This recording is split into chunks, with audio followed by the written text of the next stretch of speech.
What are we talking about Star Wars? So Star Wars Episode 7 is coming out. Great Photoshop, by the way. Is that Donald Wren? Yeah. Man. So Star Wars Episode 7 is coming out. People are still excited for this movie. Obviously, people still haven't seen a story trailer for this movie yet. Apparently, that's the thing that's going to hook them. I have kind of a theory that I want to talk to you about with this movie. I have a theory.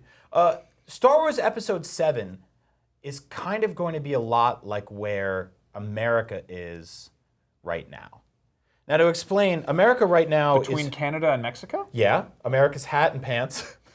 We're in a weird spot right now in that we have a Democratic president. We're sort of coming towards the end of an election.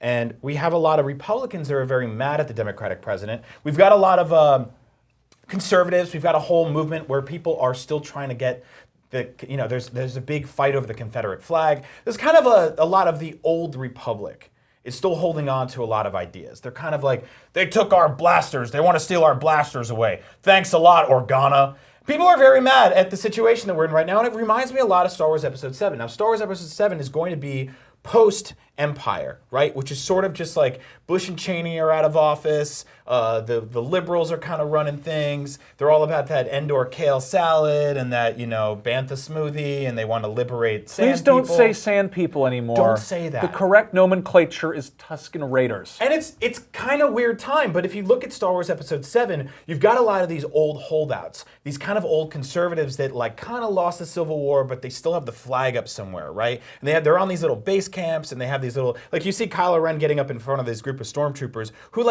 they're not running things anymore, but they're still sort of not our America. I Thanks don't a think lot, we Leia. should allow Ewoks in Coruscant. Exactly. Don't think it's right. And yeah, they're cannibals. They're old-fashioned. They're probably against gay marriage. They're against immigration of banthas and other things. It's a very weird situation. So I kind of feel like that's where Star Wars is going to end up. We're going to end up in this kind of civil war between warring factions. One of them are these liberals. They're running the country, but I don't know if they have the most.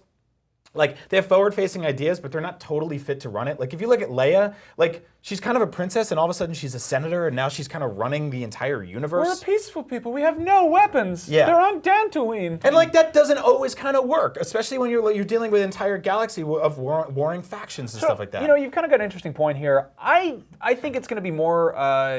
If we're being, I like your theory a lot, but I think it's going to kind of be more. I think Kylo Ren is kind of going to be Hitler.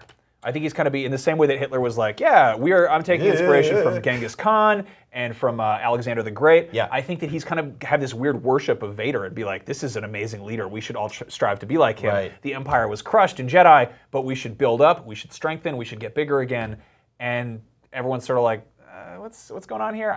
We don't know anything like what he sounds like at all. He might be totally like a charismatic speaker. We might see a side of the Empire where it's not just this clenched fist, where it's really more like actually trying to get kind of locals involved. Right. And maybe it's, we kind of know that, they're called, what is it, the First Order now? First Order, yeah. And the rebels are called the Resistance, which is kind of confusing again, because what are they resisting if they won? We don't know anything about this movie yet. Yeah. Kind of interesting. Star Wars has always had some political themes woven in there. The prequels were like a pretty ham-fisted commentary on the Iraq War. Right. It was a little too ham-fisted. So actually, I thought about this. Growing up, I always thought it was so stupid that Episode 2, among other things, was called Attack of the Clones. I remember when that name was revealed. The Phantom Menace, in spite of being a dumb movie, that's a cool name. Yeah. That sounds awesome. Yeah. Revenge of the Sith, they're kind of doing a throwback to Revenge of the Jedi. Yep. The Sith do get revenge. That is kind of in their nature. Attack of the Clones is like this corny, stupid name. Why was it called that? It sounded like an old B movie, right? I'm pretty sure the reason they called it that was because it came out in the height of anti-war. Right. People didn't want to think about war. They wanted to go see Padme and Hayden Christensen kissing or whatever. Nobody wanted to see it. They wanted to go see Spider-Man. They want to see simple kind of Lord of the Rings stuff. Anyway, Star Wars. I'm excited about that.